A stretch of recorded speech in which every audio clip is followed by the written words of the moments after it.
Welcome to The Ally Effect with Allyson Blythe, authentically living life your way. We all contemplate making changes in our lives that would allow us to live more authentically, but it can be hard to take action. Allyson is here to educate, equip, and empower you with the tools you need to start authentically living life your way. Get ready to eradicate your limitations and destructive patterns as you take full responsibility for your own happiness.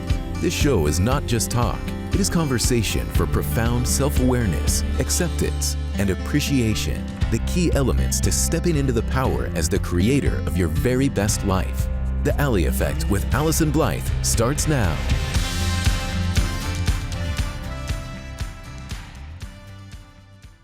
Hey everyone, welcome. You're listening to The Ally Effect, Authentically Living Life Your Way, with me, Allyson Blythe, certified life coach and licensed clinical social worker. The good news is you can join me here the first and third Thursday of every single month right here on Transformation Talk Radio as we dive deep into this conversation about authenticity. As much as it sounds lovely, and what is it that actually gets in the way? We've all seen the beautiful memes and the encouragement of just being yourself. The reality is it's a little bit more challenging than most people would actually think it to be. So this idea of authenticity, today, I want to lay the entire foundation. What is it? What does it mean to you? What does it look like?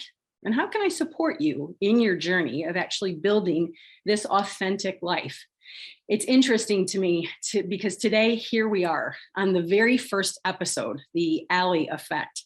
When this idea and opportunity was presented to me almost a year ago, I got really excited and I was thinking like, oh, what is it that I want to share? What does the world most need to hear? And this idea of authenticity started to brew. And I started thinking about what are the topics? And it's absolutely amazing to me, the obstacles that came in, the things that I needed to start looking at in my own life, that as both a certified life coach and a clinical social worker, I realized that I'm pretty passionate about actually walking the walk and not just talking a talk with my clients. Well, it's been a year of me really being able to look at my own walk of authenticity. It's one of those elements where be careful what you ask for because you just might get it. I've had to take a really strong look at these patterns of how I've shown up in the world and the things that have actually gotten in my way. So I'm excited as we spend this time together, the first and third Thursday of each month, really being able to help you explore what does authenticity really mean and what would authentically living life your way look like in your life. So as a therapist and a life coach, I'm incredibly passionate about educating, equipping, and empowering the clients that I work with, both in office and all the formats that I work with people. I'm really passionate about really educating, equipping, and empowering. And I hope that this is an opportunity for us to spend this time together, that you become educated, equipped, and empowered to really be able to authentically live life your way.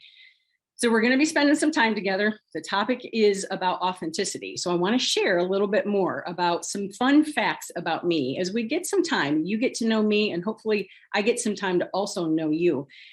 This fun fact actually surprises some people who know me well, but I have no tattoo on this body of mine. And what surprises people actually is that if I were to ever get a tattoo, it would be from Shakespeare. Believe it or not, it would actually be something from Hamlet. So I'm wondering, for anyone who is a Shakespeare fan, do you have any idea of what we're talking about? Authenticity, a quote from Hamlet, Shakespeare. It's to thine own self be true. I don't know about you, but I feel those words, to thine own self be true. Do you feel that? And does that resonate at all with you? Something so permanent, imprinted on me to be able to remind me day in and day out, to thine own self be true. And I'm wondering for you, if you had to maybe rate yourself or scale, give yourself a grade somehow, how authentic do you believe you're showing up in the world? Sitting with as many clients as I have over the years, as nice as that concept sounds of authenticity, the truth is that it's an incredible challenge to be able to show up in the world as real, true to thine own self. What happens is that we live in a world that is just so filled with hustle and bustle, kind of keeping up with the Joneses, running in the rat race. And we always have this to-do sense, this chronic inbox. They say that you're likely to die with your stuff still in your inbox, which I think is probably true. Many people just have obligations and deadlines, expectations, kiddos to drop off, meetings to attend, agendas to maintain. People are so incredibly busy, and it creates this sense of urgency. We have the idea of authenticity. We all get the basic concept of it. And yet what most people are up against is this low grade expectation of how they're supposed to be in the world. I almost imagine plates that people are spinning over and over and over again, spinning this plate, that plate, and this looming sense of so much to do. Is that something you can relate to? If we had this scale or this continuum of authenticity being on one side and this disconnect or this busyness, all of those plates that you're expected to manage on a day-to-day basis, where would you rate yourself in that? Do you also feel the pressure of so much to do? Are you pretty conscious on a day-to-day basis? As soon as your feet hit the floor, are you someone who just hits the floor running, or do you have this sense of dread of all the stuff that needs to happen? Yeah. To thine own self be true. That's my hope and expectation, that as we spend this time together, you'll be able to know a little bit more how to do that and where you're actually headed with this. Another fun fact, not only just the tattoo, but I like to usually get a basic understanding of words. It's not uncommon for me to just pop a word in Siri and just ask, like, define this or tell me about this, and kind of see what comes up. So I did that with this idea of authenticity. And I like to get a basic definition so that people have an understanding. What is this that we're really talking about? I will encourage you through our time together for you to define what authenticity looks like. But for the sake of clarity, I went ahead and popped that word into Siri and said, define authenticity. And it was a definition brought up from Merriam-Webster. And it was true to one's own personality, spirit, and character. Brings me right back to thine own self be true. So one more time from Merriam-Webster, true to one's own personality, spirit, or character. I feel that one too, and the significance of how that resonates through me, because as many people as I have sat with over the years, what I find is that people really are focused in life about building careers. They want to maintain some sense of connection, maybe through family or church or committees that they sit on, work, neighborhood, like remember those plates. And I wonder if you actually had to stack or look at those plates from an objective view, what would you be seeing? What are those things that you spend all of your time and energy and effort on? What are those ways that you're spinning those plates? Are they fulfilling and satisfying? Are they, as you're focused on building success, creating some sense of happiness? I wonder too, how many people are actually trying to get to the gym or get themselves out for a walk in order to maintain health? Like would exercise or health or workouts somehow be one of those plates that you're also spinning? And what about spirituality? Are you trying to get out in nature? Are you someone who really practices meditation and mindfulness? Are you actually trying to get yourself to church? Is that yet one more plate that you would be spinning? I want you to take a minute to kind of visualize all of the ways that you're spending so much of your time. And is that the way that really enhances that sense of authenticity? If you had to kind of rate some of those plates, how true are those measurements for you? So what I find, have you ever walked past someone and you say to them, oh my gosh, I haven't seen you in a while. How have you been? And they respond with this kind of exacerbated, like martyred, busy. Oh, I've just been so busy. And like, before you know it, you're going, I know, right? Me too. Like I've been really busy. I just noticed myself just yesterday. Someone asked me how I was, and I said, busy. And I think it's so true for so many of the people in the world, is that it's this peculiar badge of honor. You know, we've all know about like the scarlet letter and that the shame of wearing something like that. It's been peculiar to watch over the years that this busy badge is actually something that feels honorary in some ways, in an interesting perspective. And that badge of honor fuels the sense of intensity and pressure, all of the adrenaline of all those things that we need to be doing. What if you walked by someone and they actually said, you said, how have you been? And they're like, still, calm, present, relaxed. You would almost be thinking like, you weirdo, what's wrong with you? Like, who does that? Right? Like that becomes a way that like nobody lives. But when someone walks by and says, oh, so busy, you're like, yeah, me too, see you later. But the idea that somehow people take the time to be calm or present and relaxed, that tends not to happen. And if anything, that's a little bit frowned upon. We might even associate that with laziness. So have you ever been at a light? Just the 2 seconds we have to sit at a light, or maybe you're sitting and waiting for your coffee to come, or you're at that dreaded DMV line. What do most people do when they have just a minute to be still? What do they do? And I'm very guilty of this too. What do? What do we pull out our phones, right? And we're scrolling and we're sending and we're multitasking, because the idea of even just a moment of stillness has started to become uncomfortable, uncertain. That we sit with ourselves for just a minute and this realization that it starts to become really uncomfortable. So understanding that this stillness is one of those elements for you to be able to pay attention to. What are you doing with the stillness and the downtime? It's interesting to me to think about, how has this kind of become our world? And one of the things that I think is happening, this might be something you can relate to. It might be something that your parents, or even at this point, your grandparents might be able to relate to a little bit more. But when we used to call people, we would be tethered. You know, we had landlines where people were actually connected to the wall, and we had to be still and present when we talked to someone for 2 minutes or 2 hours. We actually had to be there and available to actually speak to someone. When we wanted to convey information, we would send that off in a letter and do that in a way that actually forced us to be intentional and deliberate. We would cook meals and be able to not have things necessarily available through drive-thrus or all night long, just this immediate expectation. It adds to this sense of urgency. Please don't get me wrong. I love the idea of instant gratification and being able to have things hit the send button and it's on your doorstep.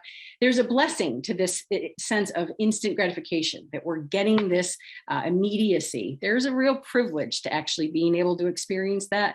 But the other side of that is it adds to this fuel and intensity of all of the pressures and expectations, the hustle and bustle of this busyness, that what I find takes us further and further away from authenticity. What I know for sure is that as long as social media is around, I will be in business, because that too fuels the sense of competition, comparison, less than, better than, the way that the lunches should look, or the ideal family, or the perfect vacation. It fuels this sense of what I call the dishonoring P's, perfecting, performing, pleasing. And again, the sense of urgency to live with these hustle and bustle, plates spinning. Yeah, so the beauty of authenticity, authentically living life your way versus this hustle and bustle and pressure.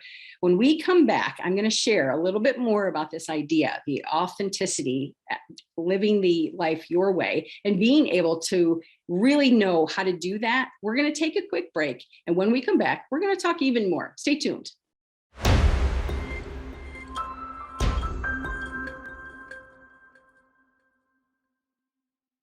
We're back here on the Ally Effect, Authentically Living Life Your Way, with me, Allyson Blythe, certified life coach and licensed clinical social worker. Before we go much further, I want to make sure you know how to be in touch with me. You can always visit my website, which is AllysonBlythe.com. I do spell it a little differently, ALLYSON. And remember that landline I talked about. My office still has a landline, not so much connected to the wall, but definitely on my desk. But if you want to reach out to me and talk directly, 859-341-7773. And you can send me an email, AllysonBlythe@live.com. And if you want to join me in any social media platform, that would be awesome. Allyson Blythe, life coach. Be in touch with me if you've got some questions or if you've got some feedback. I would love to hear from you. So I shared before we went to break about this idea of a tattoo, the to thine own self be true. And we're talking about this concept of authenticity and understanding that we're up against a pretty high pressured world. And as much as the advancements of technology and delivery and open 24 hours, as much as those have really helped, they've also added some fuel to the fire for people to have this sense of pressure of all of the things they need to be doing. So I thought about all the times and how technology has advanced, but I also started to think about, where do these messages about authenticity come? And I was thinking about a story that I actually wrote about in Misunderstood, which is my book, Misunderstood: Rewriting the Rules of Dignity and Self-Respect. And I was thinking about a story from when I was a very little girl. I was probably about 9 or 10 years old. And I grew up in the same environment with the same kids for many years. And I was just always the kid that felt a little backwards. I didn't really feel like I belonged with a lot of people, and just was really intuitive and sensitive to different types of things. And I just always felt like a little bit of a social oddball. But these were all my friends, and they had decided at one point to create a lemonade stand. Now, that's probably something that like millions and millions and millions of kids have done throughout their lifetime. But for me, all of a sudden, I was in this panic mode because they had elected me to be the one who waved down cars. That in a very small town in upstate New York, I was the one responsible for somehow creating the sales of this lemonade. Not a good fit for someone who felt kind of like me. And yet they had told me that was my role. And so I dove into that, and car after car, trying to get them to stop. And then all of a sudden, as one car drove by, one of the older kids jumped out behind the car and actually flipped off the driver. I watched that behavior and I was like, ew, I don't think we're supposed to do that. Like, that doesn't feel comfortable to me. I don't really know, like, I don't like that. But as I watched all the other kids, they were hooting and hollering and patting them on the back. And, it was just like all this fun and games. And I was like, well, okay. So a few more cars go by, and then nobody has still stopped. And so another car goes by, and I had followed the lead of this other boy. And I jumped out after the car had passed by and flipped off that car. And then almost immediately, to the back of my head, I feel this whack. He smacked me in the back of the head. I was stunned. I was completely confused and totally embarrassed by what was just happening. I had no concept of what was going on. And he said to me, "You idiot, you can't expect cars to stop if that's how you're going to behave." And I was horribly confused. I had just sat for just a minute watching him do these behaviors. And all of the other kids started to chime in, and they were like, "Yeah, what are you thinking? You can't do that."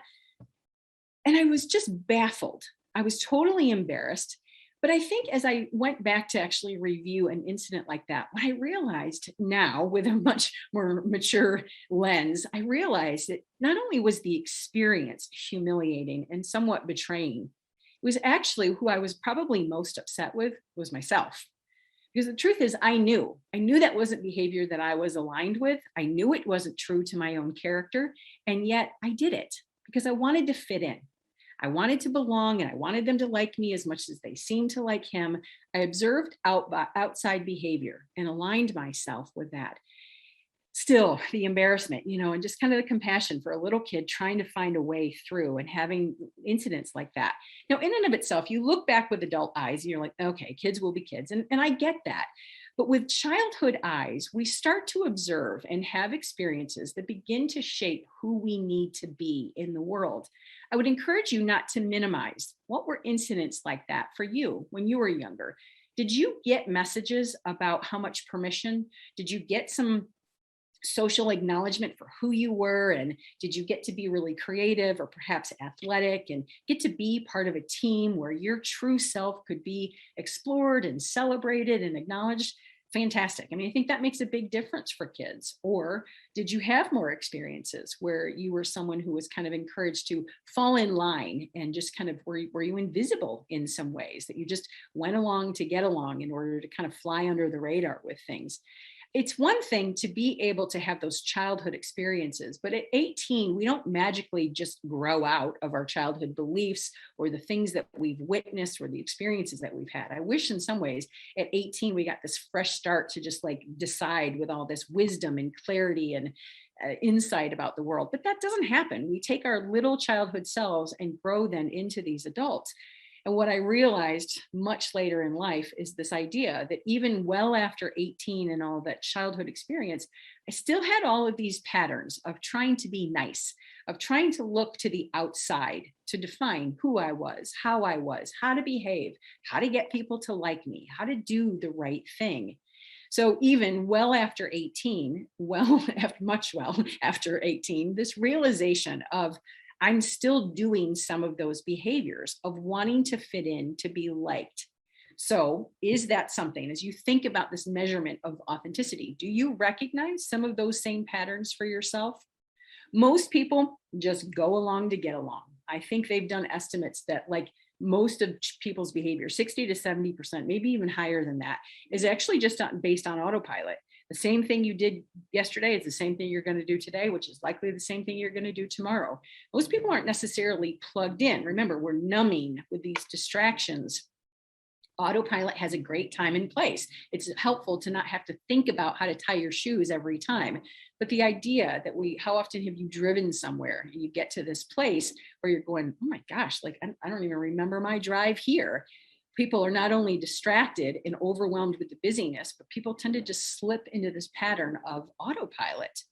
Are you doing what's just been taught to you and what's been expected for you over all these years? Or are you really conscious and in tune to what you are excited about and what lights you up?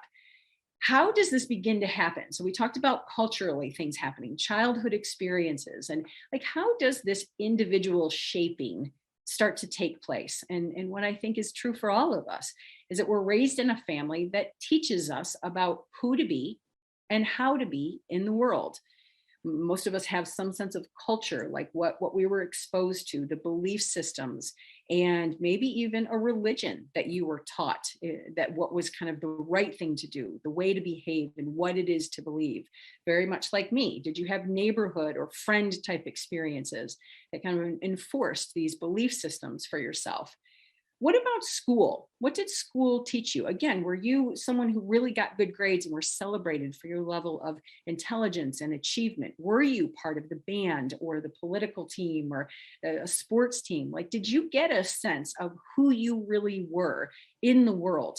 I think that most of us have these families and schools and cultures, religions that teach us about the rules, the guidelines, the expectations, and all of the norms of what are ways that we're supposed to be conducting ourselves. There's all these guidelines.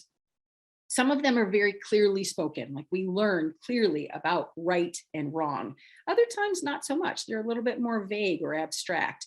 A lot of us learn our core values and what's expected of us, the conduct we're expected to engage in from the outside in. Now, again, please don't get me wrong. Most parents will, I appreciate a world where we live that teaches us to get along, to wait in line, to wait our turn, to allow traffic to merge, to be socially polite and hold doors for each other. There's a place of teaching people how to behave and how to get along. And I think that that's absolutely beautiful. Were you someone, though, who was encouraged to think for yourself? This idea of authenticity. Did you get permission to wear the funky socks or shave your hair off? Like, what were you encouraged, even as a young child, to think for yourself? Or did you simply learn the expectations of good and bad, right and wrong? Though we might be set up for some level of success in the things we're trying to learn, or parents are trying to teach us, I wonder, were you also encouraged to be a free thinker, to decide for yourself? Most people tend not to have those experiences. I want to give you some examples, two examples before we go to break. The first one is of Sue. Sue is a client of mine who came to me at about age 42. And Sue was raised in a family with an older sister. Her parents were married, but her older sister often misbehaved. She was running away, she was doing drugs, she was sneaking out at night, and the parents would often be in debate. They would actually have knockdown, drag out fights about the ways to parent this older sister. They threatened divorce of each other and often would scream and be out late night looking for her. And Sue learned pretty clearly early on to be the good one. As a matter of fact, she was reinforced time and time again. Thank you for being so good. What would we do without you? You're our little helper. All of these elements. And her parents weren't trying to do anything malicious to her. They weren't trying to abuse or neglect her. They just continued to reward behavior from Sue over and over and over about how good she was. She too, at 18, didn't know how to shed the good role. What ended up happening is that as her kids got older, Sue started to notice that she was drinking a little bit more and a little bit more, to the point where by the time she landed in my office, she was drinking 2 bottles of wine a day. Okay, this goodness had to be somehow numbed and distracted, so that because she didn't know how to function in any more of this good role. I'll give you one more example real quick. Rick was raised in a family where 2 things were promoted: sports and education. Those were the 2 things that Rick were allowed to explore. His love for music was chastised, and his father called him an embarrassment. And so Rick, at 58 years old, came into me so distraught and dissatisfied with a medical career that he had decided upon in sports medicine, right? He had aligned very perfectly with what was assigned to him. And Rick's idea that he somehow had this love for music and still this passion, he had not picked up any musical instrument nor sung a tune since he was about 12 years old. I want you to stay tuned and listen a little bit more to what happens with Rick as we end up spending a little bit of time together talking about this idea of authenticity. So I am Allyson Blythe. You're listening to The Ally Effect. We're going to dive in a little bit deeper as we come back, but we're going to take a break real quick.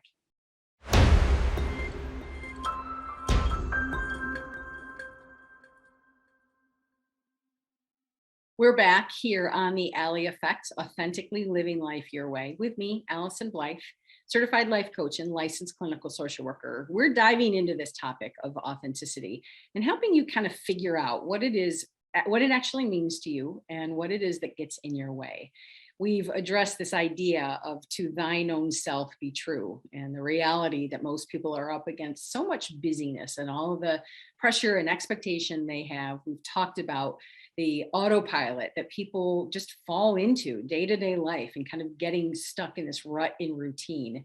And also the idea of what I refer to as the should trap, kind of all the things we should be taking care of, we should be doing, right? Such a heavy weight that moves us further and further from this idea of authenticity. We went into a little bit about these childhood messages and the experiences we have from the time we're very little about who you are in the world. What is it that gets you some kind of attention or acknowledgement? What keeps you out of trouble, or maybe keeps you off the radar so that you can just, again, go along to get along in life? I wonder for you, what did you learn growing up? This idea of authenticity. Did you have experiences that specifically shaped you, like the little tragic lemonade stand I shared about for myself? Like, what is it that began to shape you and your own understanding of who you needed to be and how you needed to function in the world? I'm curious about that. And I would encourage you to spend some time exploring, not necessarily with those adult eyes, but trying to understand from the lens of childhood. Because one of the things I noticed as a therapist, I've been doing this a really long time. I have the privilege of sitting with people day after day, client after client, coming into my office to talk about different aspects of their life. And I notice sometimes throughout the years, there's themes. I recognize that I'm beginning to have the same conversation with different people, but the thread seems to be very much the same. I was noticing that several years back. Quite frankly, I was starting to become familiar with clients who just were plain old sick and tired.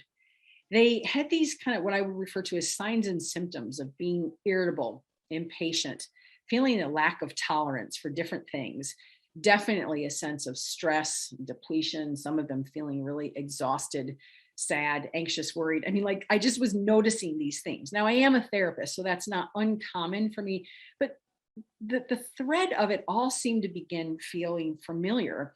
And then some of the more serious people who were kind of walking in with this sense of like hopelessness and depletion, apathy, feeling even resentful and somewhat rageful in some experiences. I was noticing that clients were kind of coming to this point where what they had been doing was not working for them anymore. And we've all heard kind of this idea, like people reach this critical point in their life. And we've heard different terms over the years. Sometimes, and maybe you've used the term, like, I just lost it. The opening line of my book, Misunderstood, is I lost my you-know-what over a banana, right? These moments where we just lose it. And some people have referred to that as a midlife crisis. Some people refer to it as a nervous breakdown. I, in my book, wrote about my own personal existential crisis, where you start to look at all of these different things that just kind of have run you to the end of the road, and you have absolutely no idea where to go from here. It's one thing to sit with clients and have an experience from their perspective, right? And to help them kind of navigate through all of the struggles and problems that they're negotiating. But when I, as a therapist, started to like go, whoa, wait a minute, I'm noticing some of the same themes in my life: impatience, irritability, frustration, depletion. I wrote in the book about a very unofficial diagnosis that I kind of made up. You will not find this in the diagnostic manual.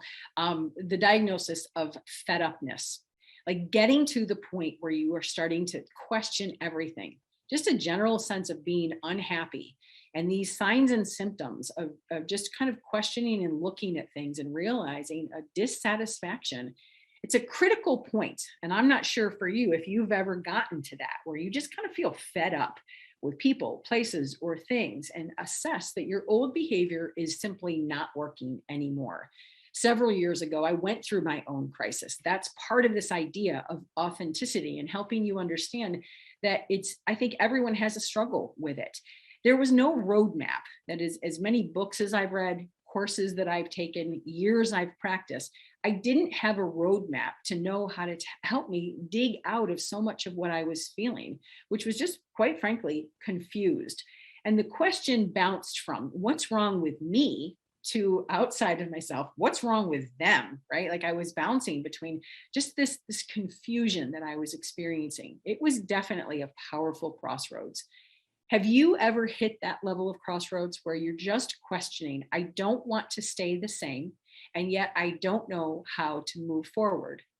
My hope is that if you have reached that, we can begin here today with this idea of authenticity to help you start tuning in to this idea. What is it that's true to you? I wonder, when you even hear the word authenticity, what is it that comes to your mind? Do you get pictures in your head, or do you have any associations? Or maybe very much like me, do you have a story that rolls through your mind of when you tried to really be true to yourself? I wonder, on a day-to-day basis, how authentic do you really feel? I'm going to bring you back to a definition. I think repetition is a great way that we learn. And so I want to share actually two definitions, both of them popping the word into Siri, but two different sources. The first one is dictionary.com, and it's just a different version of the other one, of undisputed origin or genuine. Okay, just again, a baseline of understanding. What is this idea of authenticity? And I'm going to repeat this one from Merriam-Webster because it really resonates pretty strongly with me. True to one's own personality, spirit, or character. I wonder, as you start to embrace this idea of authenticity, how can you begin to explore? Where is it that you can start to practice being a little bit more true to yourself? I would encourage you, though I've offered two different definitions, what are the ways that you want to begin to put this into play that you can start to recognize? Maybe you recognize this a little differently. Where are the areas you're absolutely not authentic? You know, you go into work every day just to perform and earn a paycheck. It's not true to your character or at all. Maybe you're in a relationship with someone, a spouse, or maybe it's just an acquaintance where you know that you kind of do these behaviors and engage just to go along to get along.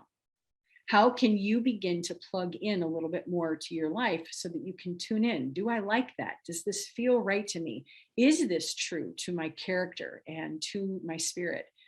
I use a tool in Misunderstood. I talk about the SOS, the sense of self toolbox. And one of the tools is self-define.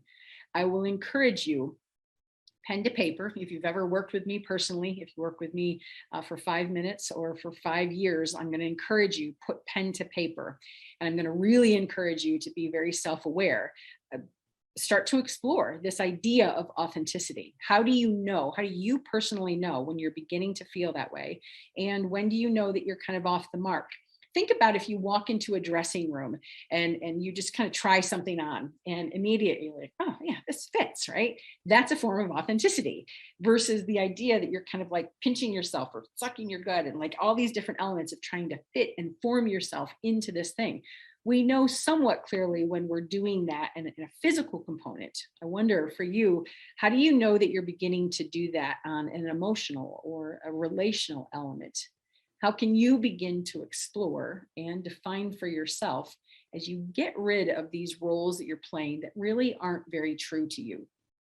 We're going to talk about that a little bit more. We're going to take a break, but before we do, here's my contact information. One more time, if you're interested in being in touch with me, give me a call, 859-341-7773.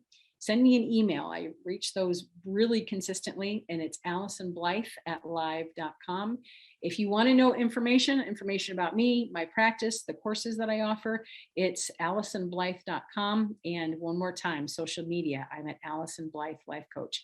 I am Allyson Blythe. You're listening to the Ally Effect, Authentically Living Life Your Way. Stay tuned because when we come back, we're going to dive just a little bit deeper into this idea of authenticity.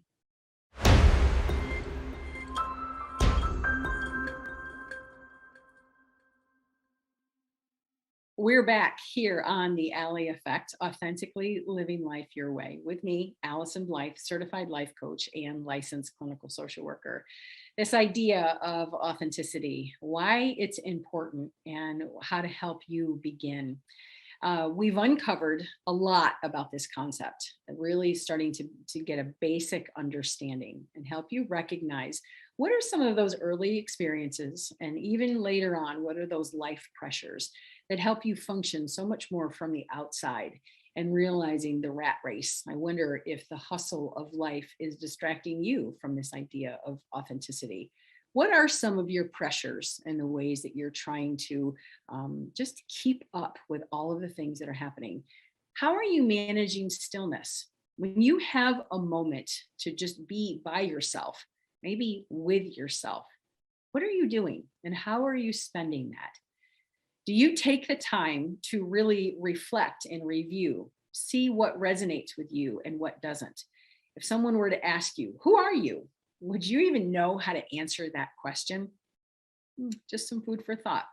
Believe me, as we spend all this time together over the series of this, we will be talking more in different topics to help you build, almost like building blocks, to help you build the foundation of authenticity. It is not a one and done practice. And I think sometimes it ebbs and flows with how true we feel like we can really be in the world. But as I was thinking about all these months of kind of preparing and working through the obstacles, I was realizing like there was so much of my own tendencies that I needed to be able to address before I could really hold this powerful space with people to talk about their walk of authenticity. And I was talking with a very dear friend of mine, and her name is Carol. And we had some really rich conversation about authenticity, which I respected because she's a little bit older than me. And her wisdom always like kind of pokes me between the eyeballs, knowing that I think no matter how old we get, we're up against some view of what the world wants us to be. And so Carol was kind of challenging me a little bit to think about how do you know if you're being authentic or not? And if you are recognizing that you're not being authentic, where do you even begin? And again, kind of like to thine own self be true. I sat with her question and really started to address like, how do I know if I'm showing up in my very own life? And so part of the challenge I would offer to you, how much are you showing up in your own life? And how do you know if you are or not? What would it take for you to be more present in your own world, to know what it would be like to show up authentically? So it got me thinking a little bit about kind of this hot tip and ways for you to kind of have some practice throughout the weeks that we're not together. My very first tool, I talked about clients who work with me know that I'm going to encourage you to put pen to paper. Again, if you've worked with me for 5 minutes or 5 years, you know that the one tool I'm going to bring to almost every single task is the tool of self-awareness. That I think if if people get anything from the work we do, I'm just simply going to encourage you to tune in. One of the ways you can know if you're being authentic or not is, how does it feel? How does it feel inside your body? If you've got this sense of like resistance or annoyance or confusion or trying to like please people, chances are it doesn't really fit. If it feels comfortable and true to you, if you're feeling a little bit scared, right? Like I was terrified coming into this space of like being so seen, but sitting with that element of self-awareness and how it feels in your body. That's going to be tool number one. Tool number two is self-honesty. It amazes me in our world how much we BS ourselves. Rarely are we telling ourselves the truth. Like we kind of have these incidents where people are saying things or doing things and not necessarily realizing how true they really are to themselves. Be honest with yourself. If you're in something that you don't want to be in, be honest. If you're in something that you don't know how to get out of, that's okay too. But be cautious when you're starting to BS yourself. And the third one that I really have a lot of fun with is self-permission. How can you begin to grant yourself this big fat permission to just begin to say yes? I want to bring you back to Sue and Rick. Think about the awareness Sue had to have drinking daily. The realization that she had taken all of that pain and wrapped it in a bottle. And the honesty of how much she had been drinking, the reasons she was drinking, and then also the self-permission to begin to say no. Realizing the things that fit her and didn't fit her, and beginning to set some boundaries. Just a small example. Rick was way fun. Rick's opportunity to become self-aware. He loved music. Self-honesty, he was in a medical career that he had been in most of his life. He was not going to quit his practice and join a band. But what he could do for self-permission is simply sign up, right? He went to the store, he bought a guitar, some sheet music, and he actually signed up for karaoke too. So self-permission, self-honesty, and self-awareness. Those are the three tools I'm going to encourage you to use as we spend some time together learning about this authenticity. Please take your time. If you want to reach out with me, I've already shared how to do that. Send me an email, join me on social media, or give me a call. But I really want to thank you for this time that we've been able to spend together right here on the Ally Effect, Authentically Living Life Your Way. I have had a wonderful time. Thank you for your patience. Thank you for tuning in. And you can join us the first and third Thursday of every single month right here on Transformation Talk Radio, 1 o'clock Central Time, 4 o'clock Eastern Standard Time. Next time, we're going to drop the veil a little bit, and I'm going to help you see both behind the scenes, professionally and personally, why I'm so passionate about this idea of authentically living life your way. Stay tuned. Take care. Thanks for tuning in to the Ally Effect with Allyson Blythe. The moment you decide to take control of your own well-being, you start the journey of authenticity. Tune in next time for more empowering conversations and practical tools to help you shed your fear, worry, comparison, and less than beliefs. Stick with us as you step into the driver's seat and head off onto the road of success and happiness. Your best life awaits.